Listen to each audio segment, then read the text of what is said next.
Et on avait beaucoup d'amis qui commençaient à se déchirer parce qu'ils ne pensaient pas du tout pareil sur certains sujets politiques ou de société, qu'importe. Et qui s'engueulaient, mais vraiment en plus, avec les algorithmes des réseaux sociaux qui ont l'habitude de te montrer constamment ce que tu aimes consommer et ce que tu as pour habitude de consommer.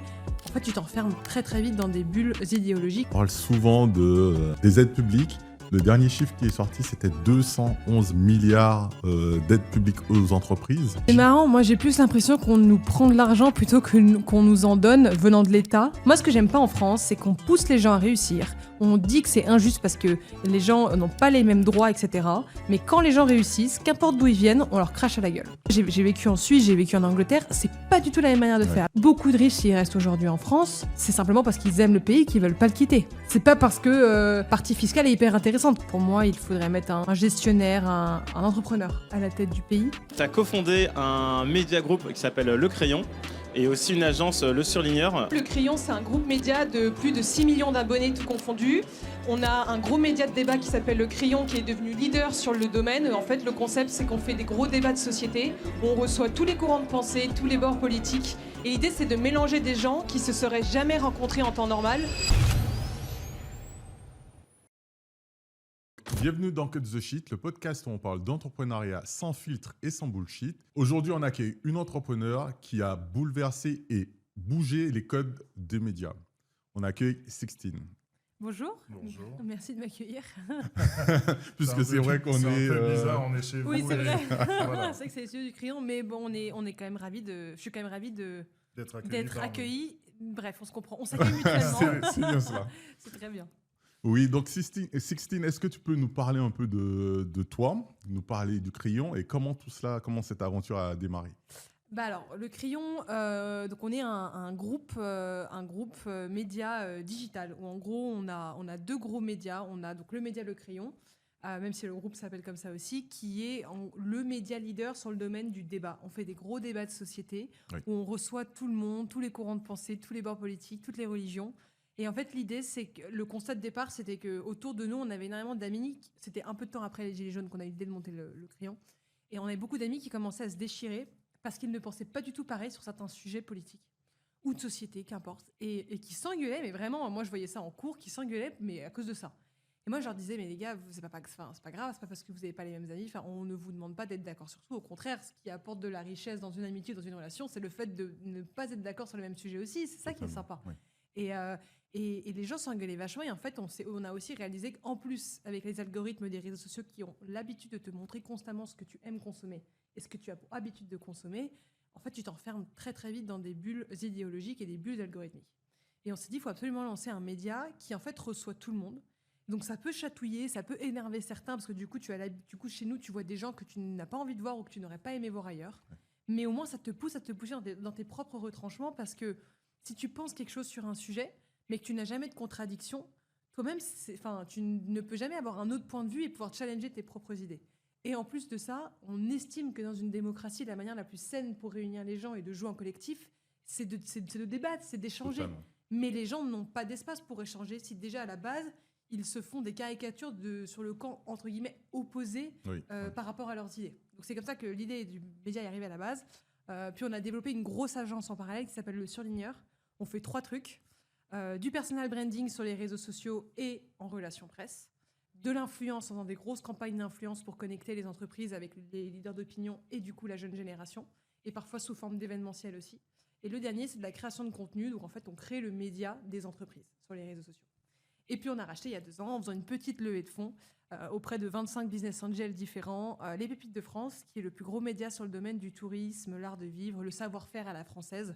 Voilà, ce média est sublime, il met en avant tout ce qu'il y a de beau dans notre pays, dans vraiment le sens littéral du terme, autant des paysages que du savoir-faire et que du patrimoine. Et on s'est dit, ok, on avait très envie de racheter ce beau bébé pour le faire croître encore plus et le faire exploser. Donc voilà, en gros, pour résumer, j'essaie d'être rapide. D'accord. Tout cela fait extrêmement sens. Dans ce que tu dis, on a l'impression que vous aviez envie de recréer cet aspect forum que l'on trouvait par le passé. Ça s'est beaucoup perdu. Vous vivez comment par rapport aux critiques, aux réceptions? Est-ce que ça vous fait bouger de votre trajectoire? Est-ce que vous avez pu valider votre vision? Comment vous vivez ça à l'heure actuelle? Honnêtement, on le vit assez bien parce que tu ne peux pas faire un média de débat et ne pas aimer recevoir des critiques. Enfin, ce serait juste pas cohérent avec la mission que tu as. En fait, nous, c'est même pas qu'un projet, c'est une vraie mission. C'est-à-dire que on a sincèrement envie de faire réunir les gens autour de sujets sur lesquels ils ne sont pas d'accord. Parce que nous, déjà, on adore débattre entre nous. On est 4 associés, on est 4 traits différents et on est 4 avec des idées politiques qui sont pas du tout les mêmes. Donc déjà, entre nous, on adore débattre, on adore ne pas être d'accord, on adore se chatouiller avec ça. Et c'est comme ça qu'on a créé une relation de dingue. Et ça nous a énormément permis parfois de changer d'avis sur des choses. Oui. Donc les critiques constructives, mais avec plaisir. On n'est pas parfait, on le sera jamais. Et on fera plein d'erreurs, on en refera encore. Et on en a déjà fait plein. Mais on ne pourra jamais évoluer si personne ne nous le dit. Après, les critiques un peu rageuses, il y en a plein. Parce que les gens adorent taper sur les autres au lieu de s'occuper d'eux-mêmes. Et ça, moi, entre guillemets, quand c'est des gens avec lesquels je n'aurais jamais fait de business ou avec lesquels j'aurais jamais été pote et que c'est pas des critiques constructives, c'est pas que je m'en fous, mais carrément. Enfin, je veux dire, franchement, j'ai autre chose à faire. Et je trouve ça dommage, parce qu'aujourd'hui, sur les réseaux sociaux, c'est vrai que c'est beaucoup la guerre de faire du buzz sur le dos des autres, parce que ça marche très bien. Mais en fait, super, mais c'est quoi? C'est ça ton projet de vie? C'est de vivre sur le dos des autres? En fait, moi, je suis même limite plus triste pour toi qu'autre chose, quoi, tu vois ce que je veux dire? Et donc, en vrai, non, parfois, c'est un peu frustrant. Parfois, c'est des critiques qui sont vraiment fausses et infondées. Et là, tu te dis, mais honnêtement, critiquez-nous au moins sur des trucs, genre, je sais pas, vous aimez pas un certain débat, vous aimez pas des invités qu'on a reçus, je peux comprendre, mais sur des trucs qui sont faux, je suis en mode, les gars, quand même, enfin, genre, tout est facile de vérifier aujourd'hui, genre, tu vois. Donc ça, c'est un peu frustrant, mais sinon, non. Puis, on est 4, on a une équipe super, on est très bien entourés, on a des clients géniaux.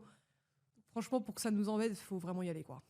D'accord. Est-ce que c'est un trait de caractère ou vous avez forgé cette carapace, entre guillemets, pour que ça glisse, entre guillemets Je pense qu'on l'a forgé. Il y a des gens qui doivent peut-être, qui doivent naître assez solides. Nous, franchement, je pense que c'est un mélange des deux caractères et on s'est vraiment forgé.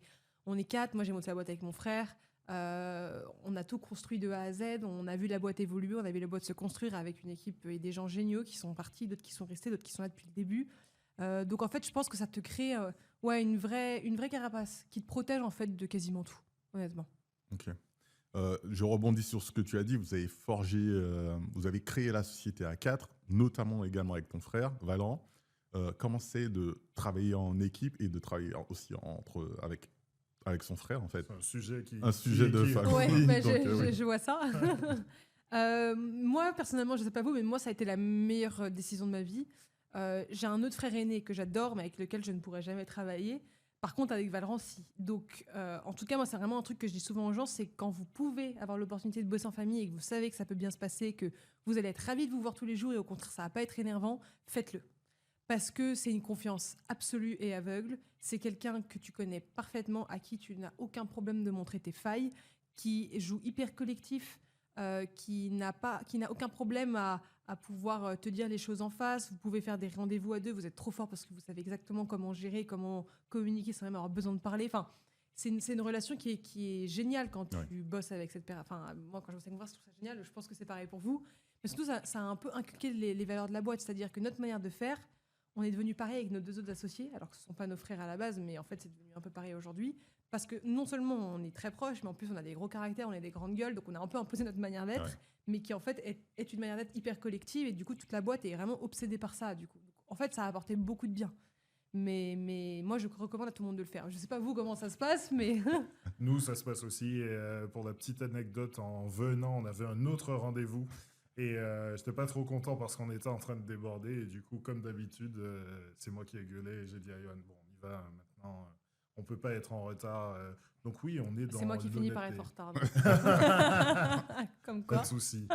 Non, mais après, ça se passe, honnêtement, ça se passe bien. Le point intéressant, c'est-à-dire lorsqu'il y a potentiellement des désaccords, en fait, on arrive à trouver un terrain d'entente de manière assez rapide, entre guillemets. Et aussi, les choses repartent naturellement, entre guillemets. J'ai envie de dire aussi, on n'a pas le choix. C'est qui l'aîné chez vous? Bonne question. J'aurais dit toi. Et non. Je suis plus jeune de 3 ans. Ça arrive après, c'est les poils blancs. Le stress. Voilà, le stress. Mais non, c'est super de pouvoir travailler avec son grand frère dans mon cas. On a eu d'autres expériences avant à l'étranger. Ici en France, on est originaire de la Martinique. Et on s'est retrouvé sur un sujet où au départ, j'étais son CFO externalisé. Et on s'est rendu compte qu'on pouvait automatiser des choses. Donc on s'est lancé ensemble. Voilà. Trop cool. Bon, justement. Mais justement, pour revenir au groupe, nous sommes assez, je dirais, impressionnés. On a vu la société aussi grossir d'un point de vue extérieur. Et c'est vrai que ça fait un moment qu'on te suit et on suit ton frère. Comment ça s'est construit? Et comment vous êtes arrivé à ce groupe de 40 personnes, si je ne me trompe pas? Est-ce que ça a été naturel ou voilà? C'est une bonne question. En fait, au début, on a commencé. Moi, j'avais une idée, j'en ai parlé à Valran. Puis après, on a lancé un tout début de projet. Mais ça, c'était il y a très longtemps. Hein, c'était en 2019. Moi, j'étais encore au lycée. Après, il y a les 2 autres qui sont arrivés. Et en fait, on a voulu s'associer, créer un beaucoup plus gros projet. Et après, on a nos premières employées qui s'appellent Manon et Mathilde, qui sont encore là avec nous aujourd'hui. Donc, ça fait genre au moins 5 ans qu'elles sont là. Elles sont arrivées au début quand le projet n'était qu'un projet étudiant, limite. Et qui aujourd'hui sont nos 2 directrices de nos plus gros pôles. Et c'est vrai que c'est incroyable de pouvoir en fait développer une boîte avec des gens. Moi, je suis quelqu'un qui est hyper drivé par l'émotionnel. J'adore travailler avec plein de gens. En plus, je suis une extravertie. Donc moi, d'avoir autour de moi des gens où ça me fait vraiment hyper plaisir de les voir au quotidien, mais ça me procure une énergie de dingue. Et ça veut pas dire que parfois on n'est pas d'accord. Ça veut pas dire que parfois on n'a pas envie de se tuer les uns les autres. Bien sûr que si.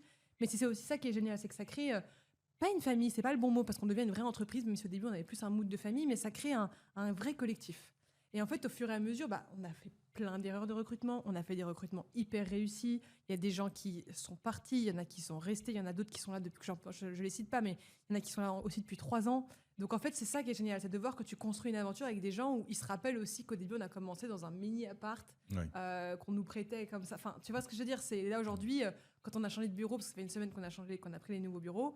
Par exemple, pour nos plus vieux employés qui sont là et qui ont vu tout le chemin, qui ont du coup connu genre au moins 3 endroits différents de travail, voire même 4, ça a fait un chemin. Elles-mêmes, elles voient que la boîte évolue aussi et en fait, elles se sentent chez elles. Et c'est ça qu'on veut, c'est que les équipes soient bien quand ils vont bosser, qu'ils se sentent chez eux et qu'ils ont envie de faire partie de l'aventure. C'est pas toujours évident. Les gens sont très différents. On est quasiment une quarantaine, donc il y a forcément des gens très différents. Il y a des gens qui voient pas du tout le monde du travail de la même manière que toi. C'est ça qui est difficile, c'est ça qui crée de l'enjeu.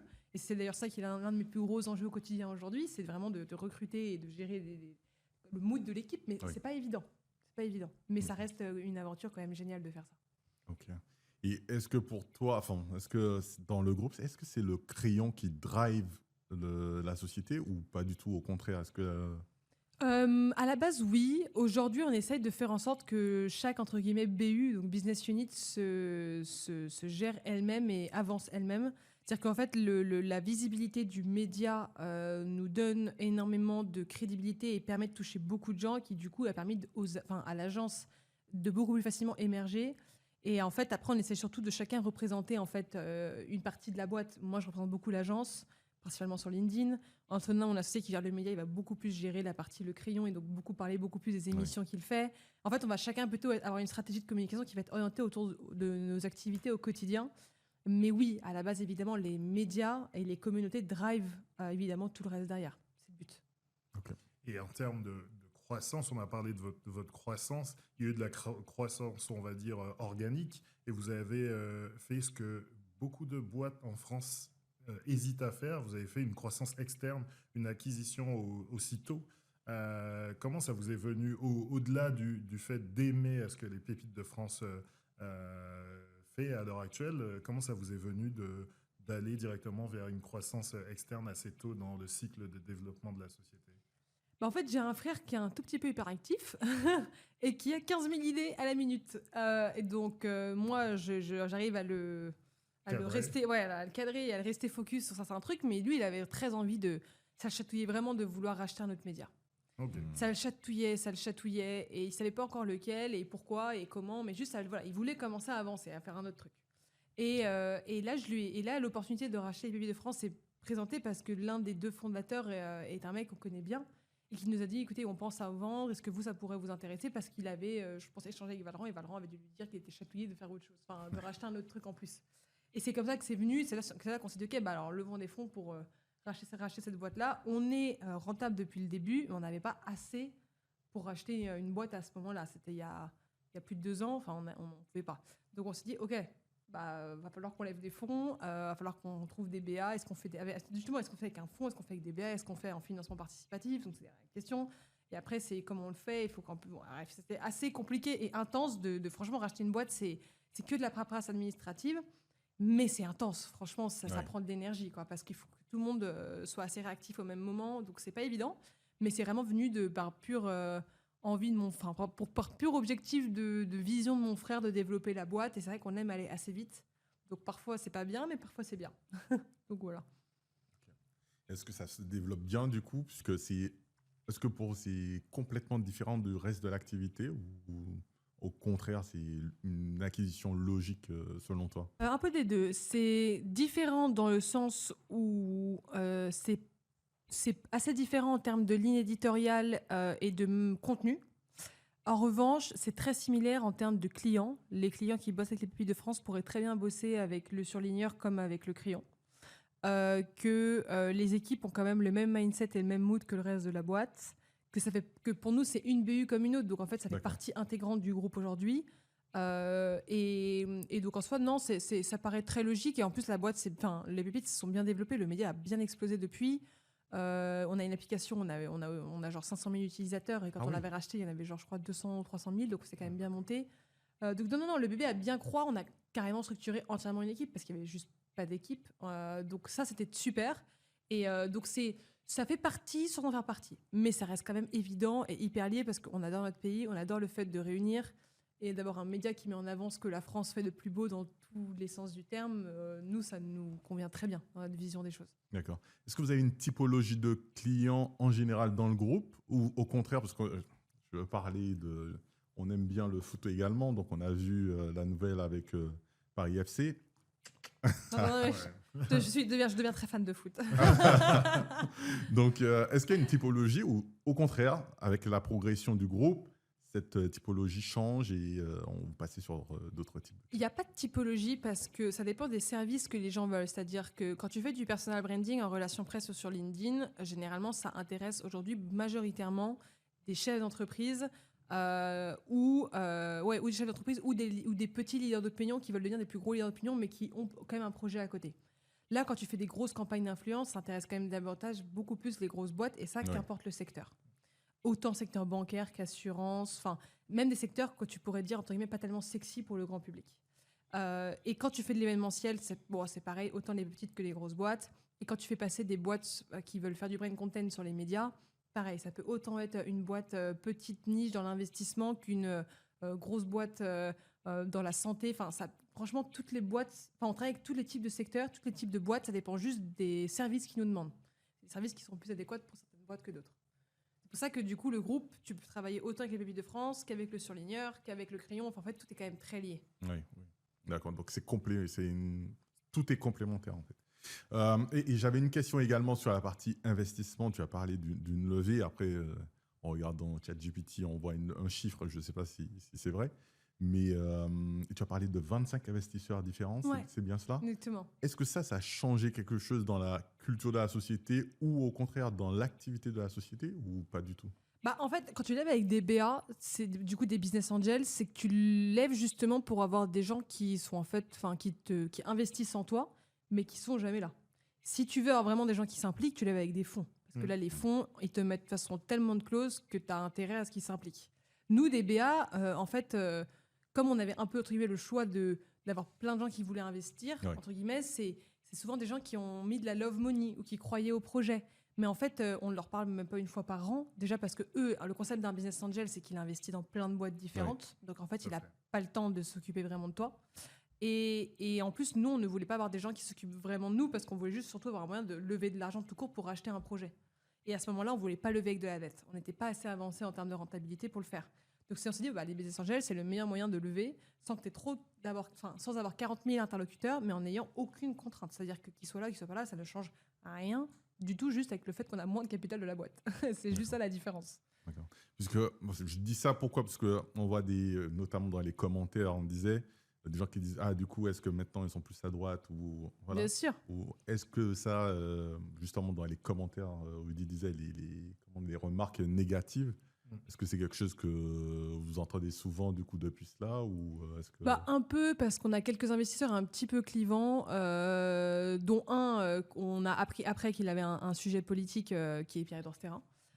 Et donc là, on se sépare officiellement de lui, et je pense que le moment où le podcast sortira, ce sera officiel, donc je le dis maintenant, on se sépare de lui officiellement parce qu'en fait, on ne veut avoir aucun investisseur qui a un projet politique, qu'il soit d'extrême droite, d'extrême gauche, de droite, de gauche, centre, qu'importe, on s'en fout. Moi, je veux juste pas un projet politique. Pas parce qu'il nous donne son avis sur ce qu'il fait, juste parce qu'on ne veut pas tout court en avoir. Et pourtant, c'est quelqu'un avec qui on n'échange jamais. C'est-à-dire que franchement, je parle à beaucoup plus d'autres investisseurs qu'on a, qui sont en fait des amis, qu'à lui. Donc en fait, c'est marrant parce que les gens se font une utopie sur comment ça se passe, s'ils savaient en fait que ça change rien du tout, quoi. Et donc c'est pour ça qu'on se dit, en fait, ça nous crée trop de problèmes pour rien du tout. Donc en fait, autant s'en séparer parce que ça devient... après, ça reste toujours des gens qui veulent faire le buzz sur ton dos. Si on ne critique pas sur ça, on va nous critiquer sur autre chose. Et ça, je vous le dis déjà, là, on va sortir ce terrain, je vous parler ce que vous voulez, qu'on va nous critiquer sur autre chose. Parce que quand tu fais un projet qui dérange, les gens en profitent pour te tacler. Mais quand je dis les gens, ça reste une minuscule partie. C'est juste que ça peut faire vite du bruit auprès de certaines sphères sur les réseaux sociaux. Mais en fait, ça passe très vite. Quand tu regardes, les gens se rendent bien vite compte que c'est un autre sujet. Mais moi, ça ne me dérange pas d'avoir des critiques parce qu'en fait, tu ne peux rien faire de conséquent sans être critiqué. C'est pas possible. Et on n'est pas parfait, donc forcément qu'on aura encore des critiques. Et moi, c'est OK. Mais je veux que ce soit des critiques qui sont vraies, qui sont constructives. Totalement. Pas des critiques pour juste faire du buzz parce que t'as pas d'idée de vidéo sur laquelle faire du buzz, quoi. Tu vois, non, mais honnêtement, moi, je trouve ça ridicule. Mais bon, c'est le jeu des réseaux. Ouais, c'est assez fou. Par contre, du coup, vous avez parlé d'inclusion de nouveaux actionnaires au sein du capital, et tu n'as pas du tout parlé de BPI ou autre, parce qu'apparemment, maintenant, ce qu'on dit, c'est qu'on peut trouver du financement assez rapidement en France. Est-ce que ça a été le cas? Est-ce que vous avez complémenté la levée de fonds avec un apport de subvention de BPI ou un autre organisme d'État, ou pas du tout? Vous avez voulu... ne pas avoir accès à ces financements? Non, on n'en a pas eu. On a BPI comme client. On a travaillé avec eux sur des événements qu'on a organisés pour eux. En revanche, non. On n'a pas eu... Non, vraiment, la levée de fonds était que sur des différents business angels. Et je compte même pas des gens qui sont passés par des SPV, parce que dans ce cas-là, je vous dis, on a vraiment 45 investisseurs. Vous voyez ce que je veux dire? C'est assez intense. Mais non, pas du tout. Déjà parce qu'il fallait qu'on lève extrêmement vite pour acheter la boîte. Donc en fait, on avait très très peu de temps pour le faire. Donc il fallait qu'on aille vite. Et les subventions, c'est des trucs où tu dois faire des dossiers, ça prend du temps, etc. Et donc non, on l'a pas fait. Et donc voilà. En vrai, par contre, mais moi je trouve ça génial ce que BPI fait, de pouvoir donner l'opportunité à des gens qui ont des projets hyper intéressants de pouvoir avoir du financement. Parce que c'est au bout d'un moment, il faut aussi parfois donner ses chances à des gens qui peuvent pas forcément le financer. Et ça, je trouve ça génial. Et vraiment, j'adore ce que fait la BPI pour ça. Nous, on n'en a pas fait usage, mais je reste convaincue que BPI a bien raison de le faire. Ok. Justement, on parle de BPI, on parle d'investissement. J'aimerais parler notamment d'un sujet qui revient assez fréquemment en ce moment. On parle souvent des aides publiques. Le dernier chiffre qui est sorti, c'était 211 milliards d'aides publiques aux entreprises. Qu'est-ce que tu en penses? Et notamment, puisqu'il y a eu une émission de complément d'enquête qui est sortie récemment qui parlait du CIR, du crédit d'impôt recherche, et que c'était majoritairement très, très, très fortement utilisé par des sociétés, notamment du CAC 40. Est-ce que tu as un avis par rapport à cela? Qu'est-ce que tu en penses? Et est-ce que c'est de la gabegie? C'est marrant. Moi, j'ai plus l'impression qu'on nous prend de l'argent plutôt qu'on nous en donne venant de l'État. Après, moi, je veux bien profiter des subventions de l'aide publique, mais non, en vrai. Enfin, non, je dis ça en rigolant, mais je le pense à moitié. Mais alors, moi, je pense qu'il y a quand même la majorité des subventions. C'est tellement compliqué d'avoir des subventions dans le sens où il faut faire tellement de dossiers, tellement de paperasse administrative que j'ai du mal à croire qu'aujourd'hui, on te donne de l'argent aussi facilement sans qu'il y ait une raison. Ce qui est quand même une utopie pensée par énormément de gens. En revanche, alors après, est-ce que parce que c'est une boîte du CAC 40 et qu'elle a énormément d'argent en réserve, entre guillemets, ça voudrait dire qu'elle ne devrait pas avoir bénéficié d'aide? Je sais pas, c'est pas moi qui ai tranche. Et honnêtement, s'ils en donnent à ces boîtes du CAC 40, c'est peut-être qu'il y a une raison. C'est aussi des boîtes qui embauchent énormément de gens, qui font quand même vivre l'économie de notre pays, qui payent énormément d'impôts. Donc il faut aussi pas oublier qu'il y a aussi ça dans le contrebalance. Moi je suis pas forcément, moi je suis pour qu'il y ait des institutions comme la BPI qui font des subventions pour des projets géniaux, mais comme YouTube a aussi des process comme ça qui leur permettent de faire des subventions. Enfin il y a plein d'institutions qui sont autant publiques que privées qui donnent des subventions. Et ça je suis hyper pour.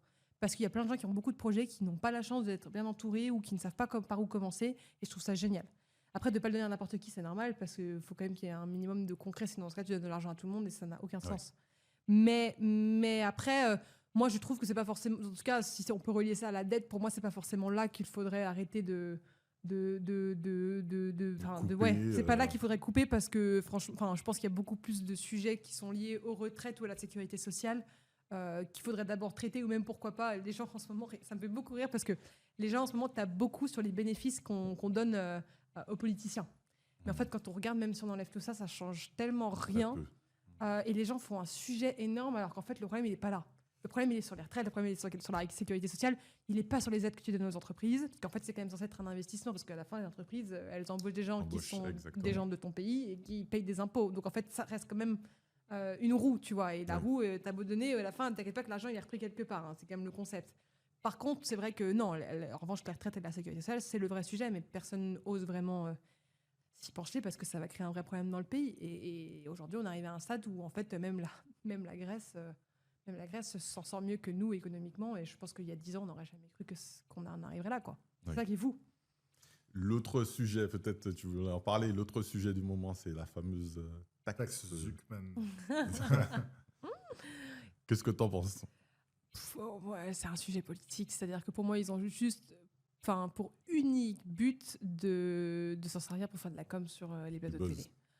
Et bien sûr que oui. C'est-à-dire que tous les bords politiques finissent par dire que c'est une super bonne idée parce qu'ils voient que ça fait du bruit dans les médias. Mais encore une fois, en fait, à faire ça... Donc en fait, moi, j'ai du mal avec ce concept parce que donc tu veux taxer des gens qui ont réussi, qui payent des impôts, qui embauchent beaucoup de gens, et du coup, tu veux, entre guillemets, les taxer comme si tu les punissais d'avoir réussi, de donner de l'argent à ton pays et d'embaucher des gens qui créent de la valeur dans ton pays. En fait, je trouve le concept un peu difficile. Enfin, moi, ce que j'aime pas en France, c'est qu'on pousse les gens à réussir. On dit que c'est injuste parce que les gens n'ont pas les mêmes droits, etc. Mais quand les gens réussissent, qu'importe d'où ils viennent, on leur crache à la gueule. Et c'est un concept que je ne comprends pas. C'est qu'on te dit qu'on veut que tu réussisses, mais si tu réussis, par jalousie, les gens vont vouloir te défoncer, vont vouloir ta mort. Et ça, c'est un truc que je ne comprends pas. Et c'est vraiment une culture française que je combats parce que moi, j'ai vécu en Suisse, j'ai vécu en Angleterre. C'est pas du tout la même manière de faire. Alors, ils ont beaucoup d'autres défauts, mais c'est pas du tout la même manière de faire. Et là, le problème de faire ça, c'est de taxer 2% de la fortune de gens aussi riches. Mais le seul truc qui risque d'arriver, c'est qu'ils se cassent. Et vu les moyens qu'ils ont, entre guillemets, ils peuvent se casser très facilement. Beaucoup de riches, s'ils restent aujourd'hui en France, c'est simplement parce qu'ils aiment le pays, qu'ils veulent pas le quitter.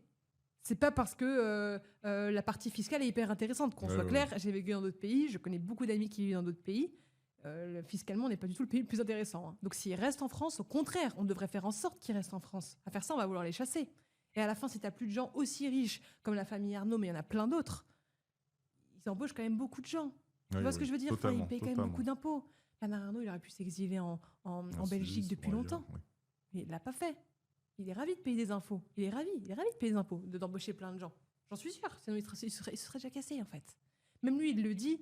Il dit que l'argent que son groupe fait... Enfin, il paye plus d'impôts avec son groupe en France qu'il n'en fait en France. Donc, à l'échelle mondiale, il est très gagnant. Mais il dit en France, vraiment, limite, je perds plus d'argent à être en France qu'autre chose. J'en rajoute, mais vous voyez ce que je veux dire, c'est aussi des gens qui se battent pour le pays. Et moi, je trouve ça dommage que quand des gens réussissent, qui construisent des choses, qu'on les critique autant, tu vois, alors qu'on devrait les servir d'exemple pour motiver les plus jeunes, en fait. Est-ce que tu ne penses pas qu'il y a un tel fossé, du coup, que l'argent devient presque un sujet, je dirais, enfin, c'est pas de l'argent, un sujet sensible. Les derniers chiffres, si je ne me trompe pas, hein, peut-être que je dis n'importe quoi, mais je crois qu'on disait que c'est à partir de 4 000 et quelques euros qu'on considère comme quelqu'un d'aisé. De riche, même en France. Il y a un vrai sujet sur le positionnement et sur le niveau de rémunération global en France. Est-ce que c'est pas lié à ça parce qu'il y a un niveau de redistribution qui est assez important. En France, on s'en rend compte. On passe de 1 à 12, je crois, à pré-redistribution à 1 à 3. Mais les gens ont l'air de ne pas s'y retrouver. Il y a quand même une colère qui gronde. Et on peut citer les propos d'Arthur Mensch qui disait qu'il était pour la justice sociale. On a l'impression que ce ne sont pas les bonnes mesures qui sont proposées. voilà, je sais pas quel est ton avis. Non, moi je suis d'accord. Ah, bah, je suis complètement d'accord avec lui. Enfin, je veux dire, en fait, le problème en France, c'est que effectivement, on paye pas assez bien les gens, de manière générale, et ça, j'en suis convaincue. Mais d'un autre côté, quand tu es une entreprise, et moi je suis chef d'entreprise, donc je le vois, quand tu payes un salaire à quelqu'un, Coûte cher. ça te coûte beaucoup plus cher derrière. Ouais. Mais ça, les gens, beaucoup de gens ne le voient pas. Parce qu'évidemment, ça ne les concerne pas, donc ils ne le voient pas. Moi, ce que j'aimerais, c'est que ces impôts-là, on te les enlève, ou on te les diminue, mais on te met même rien, et que tu puisses mieux payer les gens. C'est ça. Parce que le problème aujourd'hui, c'est que quand quelqu'un te coûte, mettons, n'importe quoi, 40 000 euros brut à l'année, en fait, ça va te coûter quasiment le double après à payer. Et là, les gens ne le comprennent pas. Et donc, en fait, moi, je serais ravie de ne pas payer ces impôts-là, qui d'ailleurs, je ne comprends même pas pourquoi on les paye. C'est qu'on te prend des impôts parce que tu embauches des gens pour créer de la valeur dans ton propre pays. Enfin, il faut m'expliquer quand même le concept, quoi. Tu vois ce que enfin, moi, c'est un truc que je ne comprends pas. Et dans ce cas-là, pour moi, c'est déjà enlever les impôts sur les entreprises à ce niveau-là. Et après, tu pourras mieux payer les gens. Et une fois que tu payes mieux les gens, ils vivront mieux. Mais le problème aujourd'hui, c'est que, enfin, moi, je l'ai vu en Suisse. Déjà, la Suisse, ils n'ont même pas de salaire minimum. Déjà, on en est là, tu vois. Et surtout, enfin, moi, j'avais rencontré une fois une dame qui était caissière à la COP. Ils appellent ça la COP en Suisse. Elle m'expliquait qu'elle gagnait, je crois, 3 700 euros par mois. 3 700 francs, pardon, par mois. Oui. Et là-bas, donc oui, la Suisse est plus chère que la France, mais la Suisse n'est pas plus chère que Paris. Et donc, en fait, à Paris, tu peux pas vivre en gagnant le SMIC. C'est impossible. C'est trop cher. Oui. Mais donc en fait, la Suisse, t'es mieux payé, mais même si la vie te coûte entre guillemets cher, tu as un bien plus gros pouvoir d'achat. Donc, en fait, les gens continuent à dépenser dans leur vie quotidienne, donc ça redistribue en fait à l'économie du pays. Donc en fait, c'est hyper smart. Donc oui, la Suisse est plus petite, la Suisse aussi, bien sûr. Mais en France, il y a tout le système qui a à revoir là-dessus. C'est trop mal foutu. Après, les gens pourraient être contraints en te disant que les impôts servent à financer notre modèle de protection sociale. Bien sûr, bien sûr. Enfin, je sais pas si tu as une solution ou un positionnement sur ça, parce que sur la partie subvention, nous, on est assez, on va dire, spécialiste du sujet. On sait très bien, comme tu l'as dit, qu'à la fin, l'État, son but, c'est de créer de l'activité pour récupérer de la valeur et donc des impôts. Après, sur le côté entreprise, je pense qu'il y a un besoin d'éducation globale, financier des gens, mais il y a peut-être aussi un besoin de transparence de l'État sur ce fameux régime de protection sociale. Ah, mais complètement. Alors déjà, il y a plusieurs choses. Moi, je ne suis pas contre payer des impôts. Moi, ce que je dis juste, c'est que les entreprises sont trop taxées. Et des entreprises, tu vois, même de ma taille, quand tu taxes beaucoup une entreprise de ma taille, en fait, ça te fait que tu payes moins bien les gens, que tu peux moins recruter et qu'en fait, il y a beaucoup de gens qui partent. Tu sais même pas trop où, mais ils partent. Ils partent à l'État. Donc, payer des impôts à titre personnel, évidemment, parce qu'effectivement, la sécurité sociale, l'école gratuite, les routes, nos policiers, enfin, je ne vais pas te faire toute la liste, mais ça, on est bien d'accord que c'est hyper utile de payer des impôts pour ça. C'est juste qu'aujourd'hui, effectivement, déjà, tu ne sais pas trop où vont tes impôts. Que de deux, moi, je pense que le système de sécurité sociale, aujourd'hui, il faut le revoir. Tout payer librement, bon, pour moi, c'est une erreur. Pourquoi ? Parce que je suis pour qu'il y ait des choses qui soient remboursées, c'est évident. C'est-à-dire, tu as une opération, enfin, en tout cas, c'est pas à moi de le faire, mais limiter en disant, OK, à partir de tel niveau d'importance médicale, tout le au-dessus, c'est remboursé, et en dessous, c'est pas remboursé. Parce qu'aujourd'hui, moi, je l'ai vu, hein, des amis qui devenaient hypochondriaques. C'est-à-dire que vraiment, dès qu'ils avaient la moindre maladie, ils allaient voir le médecin. Ils avaient un mal de gorge, ils vont voir le médecin. T'as un mal de gorge, t'as 24 ans, tu me bois une tisane, tu dors, en 2 jours, c'est réglé ton mal de gorge. Bien sûr, je parle pas de ceux qui ont des cas plus graves, bien sûr, parce que voilà, on va toujours me dire, bien sûr. Mais moi, je le vois autour de moi, les gens, dès qu'ils ont le moindre truc, ils veulent aller voir le médecin. Moi, je suis en mode... Enfin, moi, j'ai pas été élevée comme ça. Moi, justement, j'attends vraiment d'être au bout de ma vie, 10 jours après, pour aller voir le médecin et peut-être prendre des antibiotiques. Et encore. Et c'est là où je me dis, du coup, t'imagines, tu vas voir le médecin, parfois, t'as pas grand-chose. Donc, en fait, évidemment, tu te fais rembourser. Donc, en fait, imagine le nombre d'argent. Si ça, ce genre de prestation, parce que t'as mal à la tête, t'as mal à la gorge, t'as mal à l'estomac, le mec te recommande du Spasfon, du Doliprane ou du Nurofen. Merci. Enfin, je pense que ta mère, après avoir élevé des enfants, elle est devenue médecin. Ma mère, c'est ma médecin. En ayant élevé 3 gosses, elle sait que quand t'as un mal de tête, elle te dit ce que tu dois prendre. Enfin, c'est con, mais pardon, j'arrête pas de lui taper la jambe. Je lui fais du pied. Non, je rigole, pardon. Et c'est là où je me suis dit, en fait, si déjà, ne serait-ce que les petits trucs comme ça, c'était plus remboursé, beaucoup moins de gens iraient chez le médecin, il y aurait déjà beaucoup moins de problèmes à ce niveau-là, et ça réduirait une grosse partie de la dette. Parce qu'en fait, les plus gros besoins, enfin, les qui coûtent le plus cher à la sécurité sociale, je m'avance parce que j'ai pas les chiffres ni rien, mais c'est évidemment, tu as des grosses opérations, mais la majorité des gens n'ont pas des grosses opérations non-stop. Il y a par contre tellement de gens qui vont voir le médecin pour des petits trucs. Et voilà. Après, tu vois, moi j'ai vécu en Suisse, donc je reprends le modèle de la Suisse, c'est pas la même chose, c'est incomparable, on est d'accord, bien sûr. Mais la Suisse, tu payes une assurance tous les mois, plus ou moins élevée. Donc en fait, l'assurance peut te coûter plus ou moins cher, mais ce qui fait que tu es plus ou moins remboursé en fonction de tout ce que tu fais. Oui. Et une assurance qui est le minimum, qui ne doit pas coûter hyper cher, et là, ça te rembourse, je pense que pour les trucs très graves ou autres, et plus tu payes cher ton assurance. Enfin, moi, plus ça te rembourse dans l'intégralité de tout ce que tu fais sur la sécurité sociale. Enfin, sur l'équivalent de la sécurité sociale. Oui. T'as peut-être moins de gens qui vont chez le médecin. Je vois ce que tu veux dire. J'avais d'ailleurs, en parlant de ça, j'avais un médecin qui disait un rhume en restant chez vous, c'est 3 jours, et en venant nous voir, c'est 3 jours. Donc, en gros, Mais bien restez sûr. chez vous. Mais bien sûr. Mais moi, je le vois autour de moi, même auprès de gens que j'adore. Hein. Ils ont le moindre petit truc, ils vont voir le médecin. Moi, vraiment, faut me tirer par les pieds pour que j'aille. Déjà, j'ai la flemme, donc déjà, par flemme, je vais pas le faire. Surtout, je pars du principe que ça va. Si à 24 ans, tu vas voir le médecin, mais ça va être quoi, 60 quoi. Je parle même pas à 80. J'espère que t'as encore envie à ce moment-là, mais tu vois ce que je veux dire. Oui. Et déjà, ça, tu le cut, ça te réduit un gros problème. Enfin, ça te réduit un gros problème. Et après, le système des retraites, j'en parle pas parce que. Justement, c'était mon autre question, justement. Super, c'est ma journée. Est-ce que tu penses que tu auras une retraite? Est-ce que nous aurons une retraite? Ouais. Dans ta situation, Dans cette de situation. chef d'entreprise. En plus. À bien contextualiser pour remettre un peu aux gens le sujet sur les chefs d'entreprise. En plus, tu es associé en partie à ton frère. Nous, on le sait, on n'a pas droit au chômage. On cotise sur le chômage, mais on n'y a pas droit. Mais est-ce que tu penses que tu auras droit à une retraite? Pour être très honnête, je pense pas. Enfin, en tout cas, une retraite d'État, disons. Non, Tu ne penses pas? alors je pense pas. En tout cas, si on continue comme ce qui se passe actuellement et qu'il n'y a pas une grosse solution pour vraiment ce qui va être très difficile, mais où le pays doit faire face, on n'en aura pas. Là, on perd énormément d'argent tous les ans. Donc au bout d'un moment, il va falloir le rembourser. Enfin, il va falloir trouver une solution pour pallier à la dette. On n'a juste pas le choix. Enfin, c'est comme une entreprise qui perd de l'argent. Au bout d'un moment, elle fait faillite. Enfin, qu'on soit clair. Ouais. Et là, le but, c'est que pour pallier à ça, va falloir trouver des solutions. Donc, il va falloir faire des gros sacrifices. Et les sacrifices, c'est pas en enlevant les privilèges des politiques, même si c'est très bien qu'ils le fassent. Enfin, écoutez, je disais à une ministre que je vais pas citer, mais je lui disais, en fait, c'est con, mais parce elle nous disait, mais moi, je suis totalement ok d'enlever mes privilèges. En fait, je m'en fous. Moi, je veux montrer aux Français que si eux, ils sont prêts à faire des efforts, on est prêt à en faire aussi. Enfin, elle était hyper sincère là-dedans. Et je lui ai dit, mais je disais, ok, mais même si vous le faites déjà, ça va rien changer. Enfin, c'est un mini caillou sur toute la dette, mais pourquoi pas? Mais je lui ai dit, en revanche, ça peut être une bonne idée parce qu'après, c'est plus facile pour faire passer des concessions en français sur des choses difficiles si vous aussi, les politiques, vous le faites. Parce que ça montre que tout le monde se serre la ceinture et ça montre qu'on joue en équipe et qu'on joue en collectif. Et donc, je ne sais pas s'ils le feront pas, mais c'était une bonne idée. Et je ne pense pas qu'on aura de retraite ou alors une petite. C'est trop difficile à dire. En tout cas, enfin.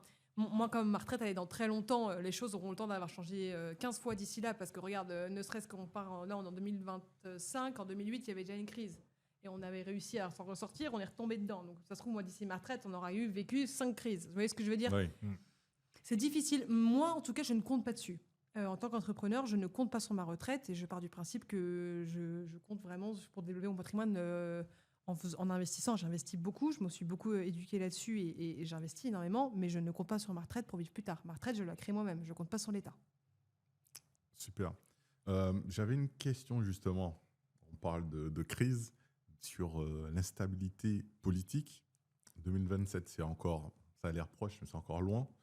Je pense qu'on aura potentiellement, on aura potentiellement le temps de changer de ministre ou pas. Qu'est-ce que tu penses de la situation, je dirais, d'un point de vue, pas politicienne, mais plutôt d'un point de vue d'entrepreneur? Que penses-tu de tout cela, en fait? Moi, j'ai l'impression que c'est toujours les mêmes. Même si c'est pas, enfin, tu vois ce que je veux dire, même si c'est pas la même personne, c'est toujours le même style de profil qui se présente. Ça me fatigue un peu parce que je crois pas du tout en une figure politique pour arranger ce qui se passe. Pour moi, il faudrait mettre un gestionnaire, un entrepreneur à la tête du pays.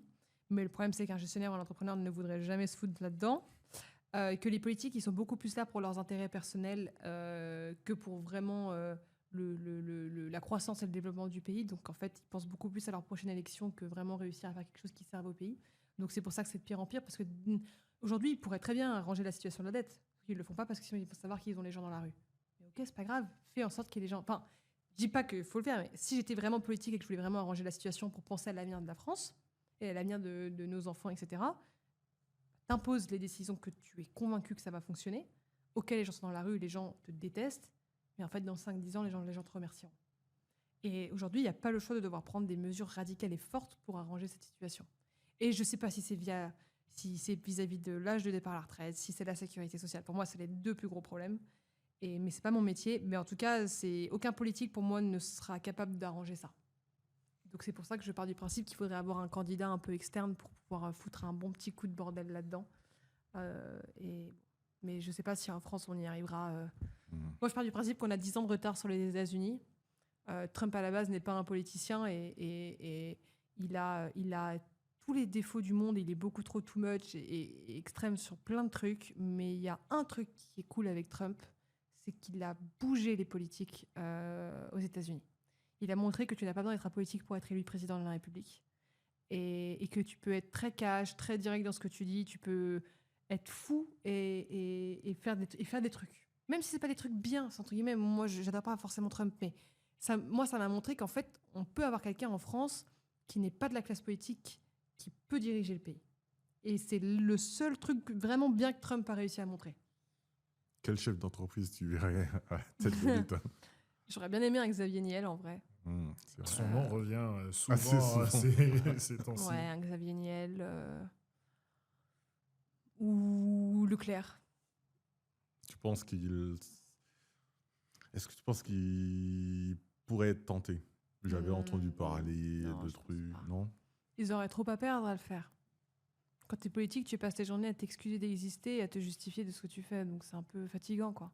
Et on fait tout pour trouver des problèmes ou des erreurs que tu as faites dans ta vie pour les mettre au grand jour. Sympa comme vie. Hein. Mais justement, en introduction, tu parlais de cette carapace que vous vous êtes forgée ici. Est-ce que tu ne penses pas que ce sont des gens qui ont suffisamment de bouteilles pour endurer ça?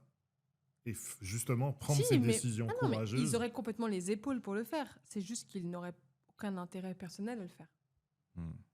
Et que du coup, en fait, et je pense aussi qu'ils ont beaucoup plus d'utilité dans ce qu'ils font aujourd'hui que s'ils étaient en train de gérer l'État. C'est-à-dire que Niel, entre Station F et tous les projets qu'il fait, en fait, je pense qu'il a bien plus d'impact et que ça lui fait bien plus plaisir au quotidien de voir l'impact en direct que s'il était derrière un bureau à l'Élysée en train de gérer 40 000 urgences avec des gens qui te détestent et qui veulent ta mort, quoi. Oui. Et qu'on définit... Donc pour toi, il n'y a pas vraiment de parti, puisque Niel, sauf erreur de ma part, on met plus à gauche. Et tu parlais de Trump qu'on mettrait plus extrême droite ou droite, je sais pas. Ouais, moi Trump pour moi c'est droite... Dure. Droite dure, ouais. Mais toi, tu verrais juste un bon chef d'entreprise. Peu importe. Forcément quelqu'un qui est très drivé sur le. Enfin, pour moi, un chef d'entreprise, un président de la République doit être quelqu'un qui doit extrêmement bien s'y connaître sur les sujets d'économie. Parce que pour moi, c'est l'économie qui drive le pays. C'est pour ça que pour moi, quand je vote, je regarde beaucoup plus d'abord les programmes économiques et le reste qui compte bien sûr, mais beaucoup plus les programmes économiques que le reste. Parce que s'il n'y a pas l'économie, il n'y a rien pour financer tout le reste. Tout le reste découle de l'économie. Et ça, beaucoup de gens ont du mal à le percevoir. Les gens pensent d'abord à les problèmes de sécurité, ou alors à les problèmes d'immigration, ou alors à les problèmes sociaux, qui sont des sujets hyper importants. Mais c'est l'économie qui drive d'abord tout ça. En fait, ça reste à la fin, c'est le nerf de la guerre. Et pour moi, il faut quelqu'un qui ait suffisamment de un gestionnaire, un économiste qui s'y connaît vraiment bien. Mais c'est pour ça que je dis souvent un chef d'entreprise, parce que les chefs d'entreprise, tu leur donnes un budget, la majorité du temps, un bon chef d'entreprise, il sait le gérer, il sait comment l'investir, il sait quoi cutter parfois quand c'est difficile, il arrive à gérer ça. Mais après, pour moi, un pays, c'est comme une entreprise, mais à une échelle 1000 fois plus grosse, quoi. Mais sur le sujet justement du budget, j'adore lire les programmes politiques, c'est mon kiff. Tous les partis ont maintenant des économistes qui vont signer leur programme. Après, on découvre que ce sont des profs d'école ou de lycée. comment donner de la visibilité aux Français sur un sujet comme tu le dis. Quand on dit sans économie, c'est vrai, puisqu'il faut financer les réformes. On ne peut pas mener d'action, mais tout le monde a un budget qui est signé, qui est validé par des économistes de renom et ensuite par d'autres juste pour faire gonfler, on va dire, la mallette. Comment on donne de la visibilité sur le fait qu'un programme n'est pas viable à l'heure actuelle? Comment vu que vous êtes un Mais média c'est très vrai, c'est ici, très vrai. En fait, c'est hyper difficile parce que c'est des sujets qui sont tellement complexes qu'on n'a jamais vraiment appris aux gens comment s'en saisir. Et ça me fait même rebondir sur l'investissement. Les gens ne savent pas comment investir, ne savent pas comment gagner de l'argent alors qu'ils ont de l'argent qui dort sur des comptes en banque, mais même si c'est que quelques centaines d'euros. Oui. Et je l'ai vu parce que enfin, on a travaillé beaucoup avec Trade Republic, avec d'autres entreprises de ce style qui te proposent même des entreprises comme Finari. Oui. Et en plus que j'adore. En plus, j'apprécie beaucoup Mounir, qui est un de mes amis, et je le vois au quotidien. Lui, il m'expliquait, un truc de fou, il m'expliquait que les Français, ont plus confiance sur le fait de gagner de l'argent via la loterie que via l'investissement. Oui, on a vu les chiffres qui sont c'est sortis. Et catastrophique. moi, quand il m'a raconté ça, je me dis, mais tu peux pas te croire. Et il m'a montré les trucs, j'étais choquée. Et en fait, parce que le plus gros problème à la base, c'est qu'on n'éduque pas assez nos concitoyens sur comment gérer de l'argent, comment gérer un patrimoine. Si déjà les gens comprennent déjà ça, ce qui n'est pas très compliqué à comprendre en fait, c'est juste qu'on leur apprend pas que c'est essentiel à comprendre. Bah déjà ça peut leur permettre de beaucoup mieux comprendre un programme économique, parce qu'en soi un programme économique c'est juste ça, mais à une échelle beaucoup plus grosse. Parfois il peut y avoir beaucoup de blabla là-dedans, on est d'accord, mais si tu comprends comment bien gérer ton propre argent à toi, ton propre capital, il y a des choses qui vont te paraître juste évidentes. Sauf que moi, à un moment j'écoutais, il y a un truc qui m'a marqué. C'était au moment de la dissolution de l'Assemblée nationale. Et de la réélection, je crois, je sais plus. Enfin, en tout cas, il y avait le débat. Il y avait un débat où il y avait François Fillon. Voilà, François Fillon, il y avait Glucksmann, il y avait deux autres personnes, je sais plus qui ils étaient. Et Glucksmann et Fillon étaient en train de se friter comme d'habitude. Et à un moment, ça parlait d'un sujet d'économique, je sais plus lequel, est-ce que c'était, franchement, il y a longtemps. Et ça m'a fascinée parce que les termes utilisés par François Fillon à ce moment-là étaient hyper complexes sur les sujets d'économie qu'il défendait. Même moi, je comprenais pas tout, alors que je me suis vraiment beaucoup renseignée sur ces sujets-là. Des trucs où vraiment tu dois être hyper calé. Et quand je dis hyper calé, il y a quasiment personne en France qui est autant calé sur ces sujets-là. Et je me suis dit, comment tu veux convaincre des gens par rapport à ton programme, et comment tu veux que les gens te comprennent quand tu utilises des mots aussi complexes. Et alors qu'en plus, à la fin du débat, moi j'étais en mode, bah oui, mais enfin, je dis pas que je suis d'accord avec Fillon pas sur le reste, mais là il avait raison. Genre, ce qu'il disait était juste évident qu'économiquement, là sur le sujet, il avait raison. Je sais plus ce qu'il disait. Et j'étais en mode, mais quand tu l'écoutes, tu comprends tellement rien. Il suffit que Glucksmann te dise, mais vous racontez n'importe quoi, et pour X ou Y raison, tu vas croire l'autre. Oui. Et ça aurait pu être la situation inverse. Glucksmann aurait pu avoir raison et Fillon tort si ça avait été la situation inversée. Mais ce que je veux dire, c'est que c'est des sujets tellement complexes qu'on n'apprend pas aux gens de s'en saisir pour eux-mêmes, de comment tu veux qu'ils comprennent du coup comment ça se passe pour le pays, que du coup ils font confiance à la première personne qui gueule sur un plateau de télé un truc avec des mots hyper faciles pour que tout le monde les comprenne. Et en fait, pas du tout. Enfin, Trump a quand même été élu parce que tout le monde le comprenait. Ouais. Mais en fait, quand on regarde, c'est quand même un Il dit, bordel ambulant ce qu'il fait ouais. le type, tu vois. Enfin, et pourquoi? Parce que juste, il parle à tout le monde. Et bref, on fait un gros tour, désolé, parce que je réponds à 15 ans, enfin, je parle de 15 000 sujets en même temps, mais pour ça que pour moi, je suis ravie qu'il y ait des chaînes comme Finari, qui est des boîtes comme Trade Republic, qui en fait te permettent de pouvoir mieux comprendre l'investissement, de pouvoir mieux investir, même des quelques centaines d'euros. Oui. Pour montrer qu'en fait, tu n'investis pas quand tu es riche, tu investis pour devenir riche. Et ça, les gens ne comprennent pas. Le financement, c'est accessible à tout le monde. C'est même fait pour les gens qui veulent devenir riches à la base. Les gens qui sont déjà très riches, entre guillemets, il n'y a pas vraiment besoin d'investir à ce point-là. Et c'est un truc que les gens doivent comprendre, c'est que tout le monde devrait investir. Oui.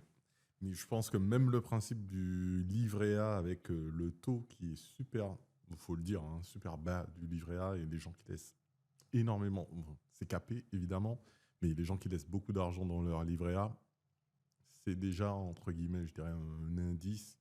Évidemment, il faut garder un seuil de... Comment on dit ça? Un matelas de seuil, sécurité. un matelas de sécurité. Mais il y a tellement de choses à faire, plus intéressant que juste le livret A. Je pense évidemment au PEA ou d'autres choses. Je suis pas spécialement un expert, bien que j'investisse un peu, mais il y a pas mal de choses à faire. Puis même avec les cryptos qui arrivent, la majorité des gens ne comprennent pas, ils s'y Ils ont intéressent peur, difficilement. oui. Alors que moi, je pense que c'est l'une des plus grosses révolutions qui va nous arriver dessus. Enfin, il y a plein de sujets comme ça où, en fait, je trouve ça dommage aujourd'hui avec toutes les fonctionnalités qu'on a avec les réseaux YouTube, etc., où il y a tellement de contenu gratuit. On a des super leaders d'opinion comme Mounir de Fenari, Mathias Batcheno de Trade Republic qui passent leur journée à vulgariser ce vulgariser. contenu-là gratuitement, de pas faire en sorte, tu vois, de beaucoup plus enfin, de faire pour moi un sujet vraiment national de l'investissement en fait. De pour s'y les, intéresser. Mais ouais, c'est tellement important, ça concerne tout le monde. Enfin, et les gens s'y attellent pas assez, quoi. Je trouve ça dommage. J'aimerais avoir peut-être une question à la con, mais est-ce que c'est différent ou est-ce que c'est plus challengeant pour toi d'être une femme dans l'entrepreneuriat, une femme aussi qui investit, ou est-ce que pour toi, évidemment, il y a aucun... Tu vois pas de changement ou de traitement différent Qu'est-ce que tu en penses? Pour moi, c'est plus facile. Je sais que c'est un peu un avis tranché de dire ça parce qu'il n'y a pas beaucoup de gens qui sont d'accord. Mais en fait, pour moi, c'est une caricature de croire que c'est plus difficile pour une femme, de croire que les hommes vont tous être malveillants avec nous, qu'ils vont tous nous rabaisser et pas nous considérer. Qu'on soit d'accord, il y en a plein qui sont comme ça. Mais en fait, ça crée du coup aussi une énorme opportunité pour les femmes de pouvoir émerger et de créer des choses géniales et aussi en s'exposant. Parce que du coup, beaucoup de femmes s'autocensurent en ayant peur de ça, alors qu'en fait, ça n'arrive pas tant que ça. Moi, je l'ai très peu vécu et je l'ai même vécu plus de malveillance auprès d'autres femmes qu'auprès d'hommes. Et ça, c'est intéressant. Au contraire, aujourd'hui, les gens, je trouve, se soutiennent de plus en plus. Je trouve que la culture a vachement évolué là-dessus et je trouve ça dommage qu'on en fasse autant un sujet parce que pour moi, il y a toutes les femmes, enfin, les femmes ont totalement leur place à prendre dans l'entrepreneuriat, ont énormément de place à prendre sur les réseaux sociaux, mais à cause de tous ces préjugés, elles ont très peur de se lancer. Je trouve ça dommage. Et moi, justement, c'est pour ça que j'essaie de aussi autant prendre la parole sur les réseaux. C'est pour leur montrer que si moi, à 20 ans, quand je me suis lancée sur les réseaux sociaux et à 18 ans dans l'entrepreneuriat, si moi j'étais capable de le faire, en fait, n'importe qui est capable de le faire. Hein. J'étais pas mieux que les autres, j'étais pas plus cultivée, plus que ce soit. Enfin, j'avais juste beaucoup de culot et pas forcément peur de tomber. Mais en fait, même si j'avais échoué, c'est pas grave, j'aurais appris plein de trucs. Et en fait, et j'ai échoué entre guillemets à plein de petits niveaux. Mais ce que je veux juste dire, c'est que il faut faire de ses faiblesses une opportunité. Et être une femme quand tu lances un business, c'est une opportunité, c'est pas une faiblesse. Et ça, j'ai envie que les gens le comprennent et le retiennent. C'est important. Voilà. Et justement, tu as parlé de mini-échecs, mais tu es toujours là. Du coup, première question, quel est l'échec qui t'a le plus marqué? Et deuxième, qu'est-ce qui t'a poussé à revenir tous les jours, à garder de la constance sur le fait de publier régulièrement et à ne pas disparaître, puisque c'est ce que font la majorité des gens, ils s'arrêtent à un moment. C'est une bonne question.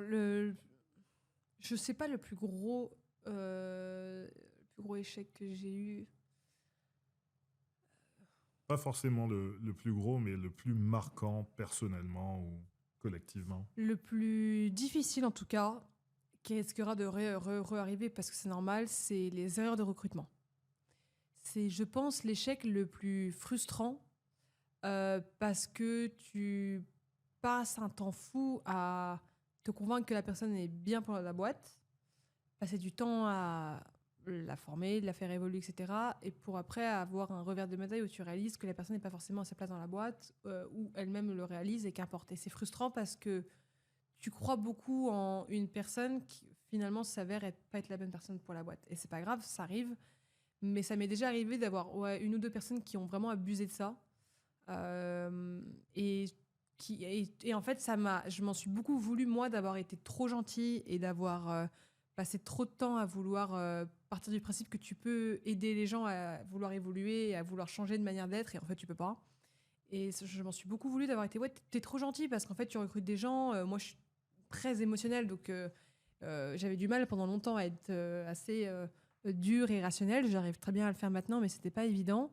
Et du coup, d'avoir des gens qui ont abusé de ta gentillesse parce qu'en fait, ils foutaient rien, qu'ils n'étaient pas à la bonne place et qu'après, ils te la mettaient un peu à l'envers. Ça arrive dans toutes les boîtes, c'est le nerf de la guerre, le recrutement. Mais moi, effectivement, je pense que c'est l'une des choses les plus difficiles que tu vis en tant qu'entrepreneur.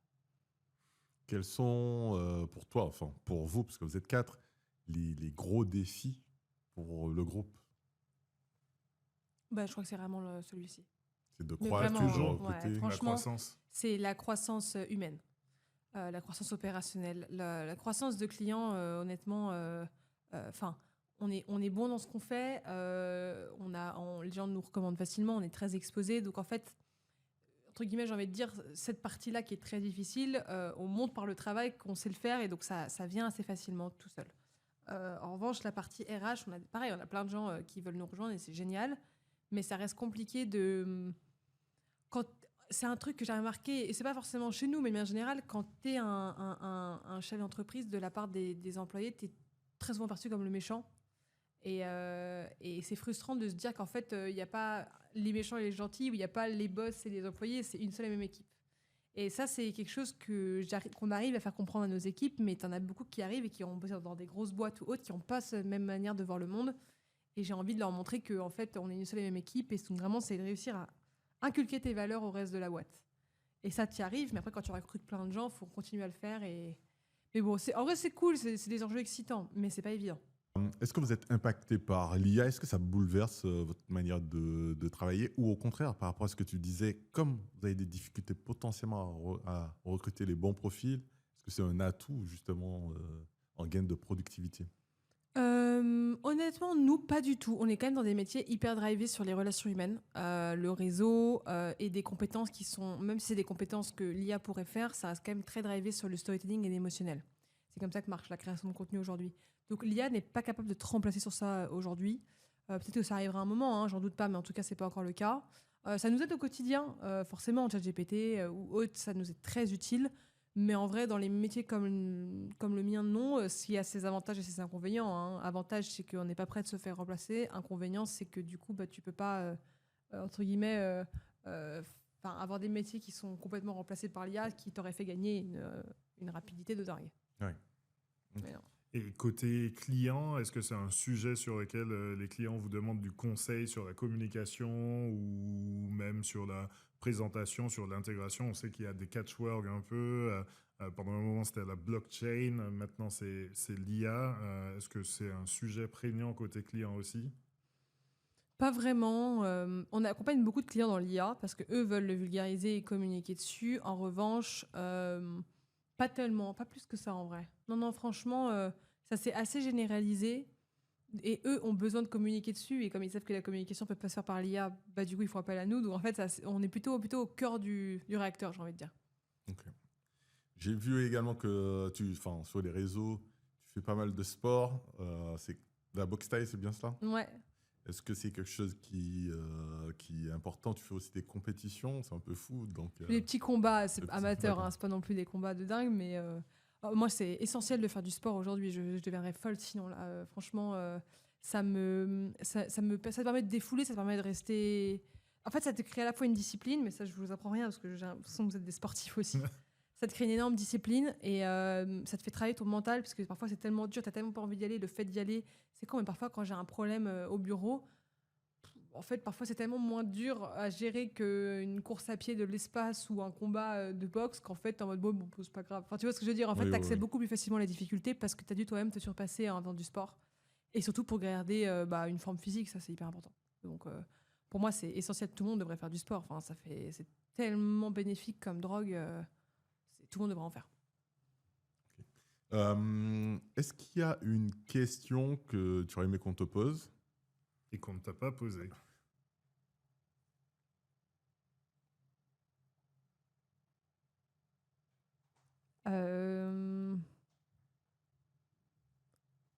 J'essaie de penser à un truc qui est différent d'habitude, mais... Wow, c'est une bonne question, votre truc.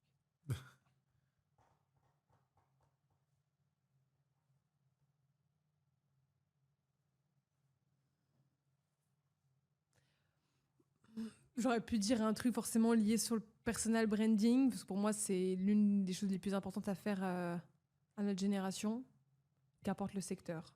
Mais c'est tout, ouais. Tu penses donc que tout le monde devrait créer sa marque aujourd'hui Ouais, pour bien sûr. se vendre Est-ce que c'est lié? Moi, c'est une question que je me pose souvent. J'ai aucun doute sur le fait de devoir tous se faire son propre personal branding.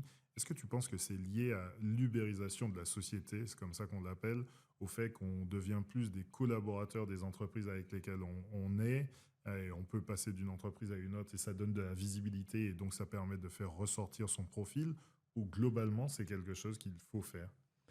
Un peu des deux. Je reste quand même convaincue que c'est quelque chose qu'il faut faire parce que aujourd'hui, personne ne réinvente la roue, entre guillemets. Donc, la meilleure manière de te démarquer pour avoir des opportunités, c'est d'être du coup plus exposé que tes concurrents, qu'on soit clair. De deux, ça t'oblige du coup à devoir être bon et donc à apprendre plein de choses. Et de trois, tu deviens un aimant à opportunités qui est dingue. Mais pas que business, hein, ça peut être aussi rencontres, conférences, d'autres types d'opportunités. Tu vois, par exemple, c'est con, j'y pensais là, mais j'ai déjeuné avec un de mes amis aujourd'hui, qui est un de nos clients, hein, qui gère des balances de pesage. Donc, tu vois, un truc vraiment pas sexy. Lui, on travaille avec lui depuis longtemps sur son personal branding sur LinkedIn et on l'a un peu brandé du coup comme Monsieur Made in France parce que les balances de pesage, en fait, bon bah tout le monde s'en fout quoi. Et il m'a dit, ça lui a apporté plein d'opportunités de dingue. Il a rencontré le chef cuistot de l'Élysée, bref, plein d'autres trucs géniaux. Mais là, il m'a dit, c'est énorme. On m'a appelé parce qu'on fait un film, genre sur je sais plus trop quel film, un vrai film qui va sortir au cinéma. Et le truc principal se passe dans une usine. Et du coup, ils ont besoin de balances, je sais pas quoi. Donc en fait, toutes les balances du film, ça va être lui. Il y a une scène que lui-même va jouer dans le film. Et un film hyper connu, avec des acteurs hyper connus. Je sais plus ce que c'est parce que bon, j'ai pas retenu. Et je lui ai dit, mais d'où c'est venu? Il m'a dit, ils m'ont vu sur LinkedIn. Ah oui. C'est énorme. C'est con, mais Mm. en fait, ça te sert toujours d'une manière ou d'une autre. Et si ça ne sert pas pour attirer les autres, ça te sert toi pour te développer encore plus vite parce que tu n'as pas le choix de devenir bon pour les gens qui te suivent. Oui. Et en fait, à tous les niveaux, c'est 20 sur 20. Donc oui, ça prend du temps. Et moi, par exemple, tu vois, j'ai beaucoup d'abonnés sur Instagram aussi. Instagram, ça fait longtemps que j'ai arrêté de publier parce que mon but avec Instagram était différent de celui de LinkedIn. Mais LinkedIn, j'ai jamais lâché parce que ça m'a tellement apporté de choses pour ma boîte et que je t'en deviens accro, hein, que j'ai pas envie de lâcher. Et les sujets me correspondent plus. Mais quand ça te correspond au sujet que tu aimes traiter et que tu vois les retours, ça, tu lâches pas en fait. Parce que tu vois moins ça comme un facteur relou à faire. Et par rapport à ce qu'on disait juste avant avec l'IA, est-ce que c'est plus difficile ou il faut au contraire être plus authentique en 2025 de, entre guillemets, être vu et reconnu sur LinkedIn qu'en 2020 par exemple? Ah oui, bien sûr. Ouais, vraiment. Est-ce qu'il y a une secret sauce, entre guillemets?